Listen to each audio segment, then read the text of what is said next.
All right. There is also this story out there today. It's of a brand new position that has been developed at the White House in the press office. It's called the Director of Progressive Media and Online Response. And critics are calling it the president's personal web police. They're claiming that the Obama team, if they don't like some of the publicity that they're getting or stories that are written out there, that they will be getting a response from this individual. So joining me now is Mike Regan. He is political consultant and chairman of the Regan Group. Jesse Lee is the man who's been assigned to this job. He's worked for the president for quite some time, but now he has these additional duties, or new duties, I should say, Michael, of basically being the response guy. That's a picture from his Twitter page that's out there today. What do you make of all this?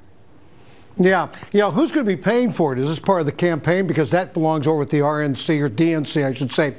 It's interesting because the DNC and the RNC have these truth squads go out every time we have a presidential election. But to move it inside the White House, where now you have this so-called truth squad or hit list, they start making an enemies list. By the way, I would say Fox News is probably at the top of the enemies list. And you're going to find oil companies. You're going to find anybody who creates a job out there. And what you have is you have Barack Obama and the White House pushing everybody down to try and push themselves up, because I think they're losing credibility with their people who have been supportive of them. But now we're still fighting a war in Afghanistan. We still have what's going on at Guantanamo. And they're probably in some way losing a lot of support. So how do they gain support? By pushing those down who would push back against this administration. And that's coming from the left and the right. It raises the question, what is negative? If someone's reporting on, we had a discussion here a little while ago about the president's energy policies and whether or not they're job productive. You just wonder where the line gets drawn and what kind of response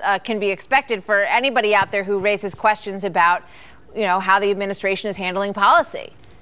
Absolutely right. And you handled that correctly. Lars Larson was right on target what the president said back in 2010, 2011. I got a news flash for you. Why is the president drinking beer in Ireland when people are dying in Joplin, Missouri? Shouldn't the president be here consoling those people who have lost their lives, their homes, their livelihood in Missouri? No, he's drinking beer and being, Obama, in Ireland.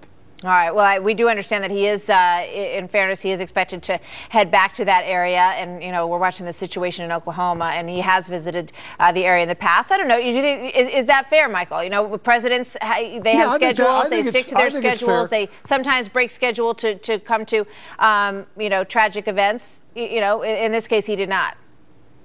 No, I think it's a fair assessment here. I mean, what would they be saying about George Bush at this point in time if indeed George Bush was in Ireland drinking beer and being Bush?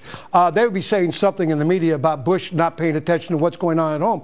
We're having these terrible storms. We have massive loss of life, a huge tornado in that area of the world, more tornadoes on their way, and people need to be consoled. And the person who can do that is the President of the United States of America. And so I think right now, holding off what's going on in Ireland and visiting the other parts of Europe, I think people would understand the President of the United States is our president first before he's Irish. I understand your point. Let's go back to this other issue for just a moment here in terms of this job within the White House press office to do response to negative things that are written and things that are kind of written online, to be the point person for that.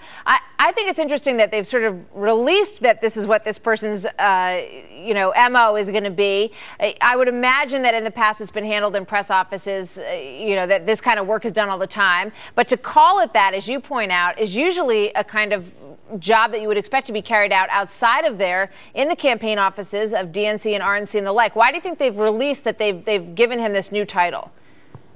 Oh, I think the President of the United States feels so empowered since the killing of Osama bin Laden that he can get away and do anything that he wants, and he's going to have a support system, in fact, around him. But I go back again, and I hope Fox is on top of this. Who's going to be paying for this? Because if it enters into a campaign mode, then it needs to be paid for by the campaign. Here's a man who says he's got $1 billion in the bank, and the Republicans better watch out on the money's being spent and the attacks that are coming from the White House against any one of our candidates who are going to be running for the presidency. It is unconscionably the President of the United States would stand up like this, but I'm not surprised because since the killing of Osama bin Laden, he feels this new empowerment Michael, to be more in your face. And if we're not in your face back, we lose. All right, Michael Regan, thank you, sir. Good to see you.